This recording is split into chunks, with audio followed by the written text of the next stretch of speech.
Барлықтарыңызға қайырлы күн. Мен бүгін сіздерге бір жаңа проект айтатын боламын. Бұл проекттен бізде өте жақсы ақша табуға мүмкіндігіміз бар. Неге? Себебі бұл проект ноткоиннің проекті. Ноткоин барлықтарыңыздың естеріңізде болатын шығар. Ноткоиннан біз өте жақсы ақша тапқан болатынбыз. Біздің каналдың өзінде балдар 100 мың, 150 мыңға дейінгі істеген балдар болды. Сол себепті ноткоинға сенуге болады. Ноткоиннің осы проекті де бізге жақсы дроп береді деп ойлаймын. Сол себепті де видеоны міндетті түрде басынан соңына дейін көріңіздер, сол кезде барлығын түсінесіздер, ешқандай артық сұрақтарыңыз болмайды. Ал енді каналға тіркелмеген болсаңыздар, каналға тіркеліп лайк басып, комментарий жазып, қоңыраушаны басып қоюды да ұмытпаңыздар.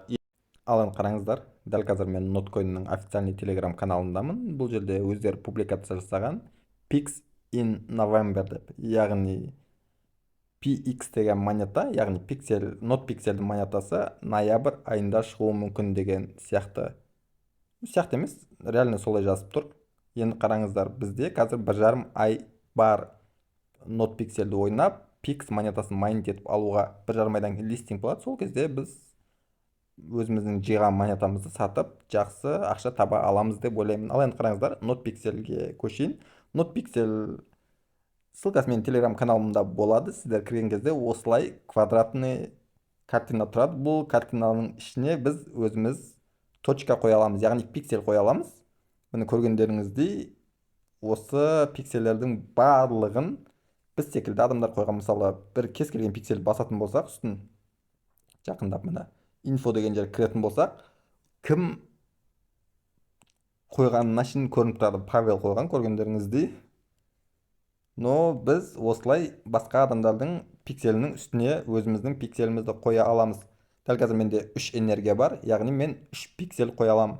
Мен әр пиксель қойғаным үшін маған PX деген монета береді.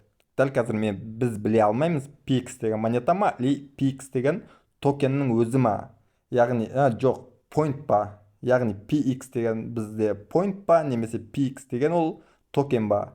Мысалы, бізге ноткоин секілді, ноткоин емес, DOGS секілді біздің қанша PX жинадық, сонша токен бере салу мүмкін. Немесе біздің PX қанша жинадық, соған қарай, яғни ойындағы активностімізға қарай токен беруі мүмкін. Дәл қазір біз PX point па, немесе токен ба, дәл қазір мен білмеймін. Мүмкін басқалар біледі.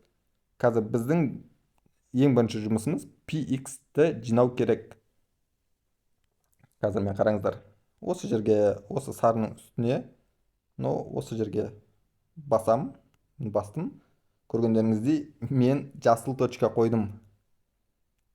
Енді біз өзіміз точкалардың цветін өзгерте аламыз. Мысалы, сары точка.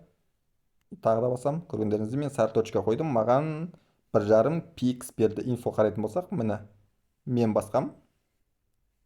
Дәл осылай біз баса аламыз. Мысалы, кез келген точканы үстіне өзгертеміз. Маған 1,5 PX монетасын берді. Бұл PX жинаудың бірінші жолы. Басқа да жолдары бар. Қазір қараңыздар, біздің балансымыздың үстін басатын болсақ, бұл жерде бізде тағы да автомайнер бар. Яғни біз бұл автомайнерді әр 8 сағат сайын клейм ете аламыз. Мысалы, how it works деген басатын болсақ, бұл автомайнер қалай жұмыс жасайтыны туралы жазылған. Бұл жерде біз біздің жаңағы әр басқан квадратымыз, яғни әр басқан пикселіміз бізге күнінен 0,1 PX алып келеді. Яғни біз 10 квадрат басатын болсақ, күніне бізге 10 басқан квадратымыз 1 PX алып келеді. 15 бассақ 1,5 PX алып келеді. Одан кейін әр 8 сағат сайын сіз клейм басуыңыз керек деп жазылған. Яғни 8 сағаттан кейін бізде автомайнер тоқтайды. Яғни біз 8 сағат сайын келіп клейм етіп отыруымыз керек. 8 сағаттан асып кететін болса, автомайнер тоқтайды. Яғни қай жерге келді, 8 сағаттың ішінде қанша майнит етілді, солай тұра береді. Одан бөлек бұл жерде тасктар бар, яғни заданиялар. Бұл жерде заданияларды орындағанымыз үшін бізге тоже PX береді. Мысалы, осыған кірсек, осыған қосылғанымыз үшін бізге, яғни өздерінің официальный каналы, дәл қазір 2,700,000 адам бар екен. Кіреміз. Все, қосылдық қой біз. Көргендеріңізде автомат түрде берді. Көргендеріңізде твиттеріне, ноткоиннің комьюнити, мысалы, ноткоин комьюнитіне мен бармын, баяғыдан түсем, беру керек. Бұл ноткоиннің твиттері. Твиттерде аккаунт жота шығып кетіпті аккаунтымнан. Кірмей қойсақ болады. Обратно қайтам просто. Барлығын орындап тастау керек.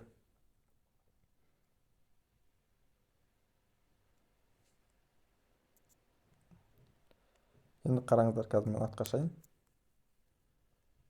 Маған ноткоинға әлі бермепті. Көрейік тағы да. Все, болды, берді. Мынаны тоже басып саламын. А бізге не қылды? Тым демеді. Короче, алдық біз. Көргендеріңіздей барлық заданияларға алдым мен. Енді одан бөлек кейін бустерлер бар. Яғни не бұл бустерлер? Point rewards. Яғни біздің әр басқан пикселімізге қанша пикс беретіні жайлы. Қазір мысал басам. Көргендеріңіздей маған қазір әр басқан пикселіме 1,5 пикс береді. Осыны қазір көбейтетін болсам, маған 2 пикс беретін болады әр басқаныма. Қазір кішкене шығып көрсетуге болады негізі. Қайтамыз, міне осы жерге. Қазір мен басам, қараңыздар. Жаңа 1,5 беріп жатқан. Қазір 2 бет, көргендеріңіздей. Одан кейін energy limit. Бұл жерде бізге әр сағат сайын толатын энергия.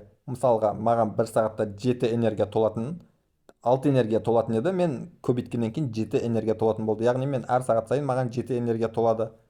7 энергияны келіп, мен кіріп, жаңағыдай пикс баса аламын. Одан кейін speed деп тұр, яғни скорость. Мысалы, міне 570 секундта маған 1 энергия толатын болса, енді 540 секундта 1 энергия толатын болады көбейтсем. Көбейту қажет жоқ деп ойлаймын. В основном мен энергия лимитпен үстіндегіні көбейткен дұрыс деп ойлап тұрмын енді. Көргендеріңіздей клейм жаңағы айтқандай 8 сағат сайын жасайды. Одан бөлек бұл жерде тоже заданиялардың арасында бізде Telegram премиум болса, жақсы наградалар алуға болады. Одан кейін достарымыз шақырып, тағы да жақсы наградалар алуға болады. Мысалға қарайтын болсақ, обычный дос шақырсаңыз 8 пикс береді, но Telegram премиумы бар дос шақырсаңыз 64 пикс береді. Одан кейін майнинг дроп, яғни 16% майнинг дроп береді деп жазылған. Қалай ол? Мысалы, досыңыз 500 мың пикс жинаса, досыңыздың 500 мың пикс жинаған үшін сізге тоже соның 16%-ын береді деп ойлаймын енді. Досыңыздан алып бермейді, енді просто өздерінің аттарынан береді. Солай деп ойлап тұрмын, енді аударып көрген жоқпын. Одан кейін бұл жерде лигалар, squads, яғни былайша айтқан кезде клан деп айтуға болады. Осындай кландар бар. Мен крипто брат медиа дегенде екенмін, қалай кіріп кеттім білмеймін. Одан кейін silver, gold деген сияқты өздерінің титулдары бар. Мысалы, ой, ё-моё. Короче, қазір бір апнайт етіп алайын. Арасында осылай қуатыны бар екенші. Қазір енді апнайт етіп алдым. Жаңа айтып отқандай silver, gold деген өздерінің титулдары бар. Мысалы, платинумға сіздің командаңызда 102 мыңнан көп пикс болатын болса, сізде платинум болады. Одан бөлек майнерлер, яғни топовый майнерлер, менде бронза. Бұл жерде тоже сізде қалай болу керек екен жазылған. Пикстар деп ойлаймын. Мысалы, сіз 9 пикс қойсаңыз, картаға сізде уже silver болады. 129 пикс қойсаңыз, яғни пиксель қойсаңыз, квадратшы жаңағы. Солай. Барлығын айтып шықтым деп ойлаймын. Әрине міндетті түрде жасаңыздар, себебі дроп өте жақсы беруі мүмкін. Может 50 мың, может 200 мың, может 150 мың. Әркім қалай жасағанына байланысты. Мен өзім ойнаймын, ары қарай тоже жасаймын. Барынша қалай береді, солай көреміз енді.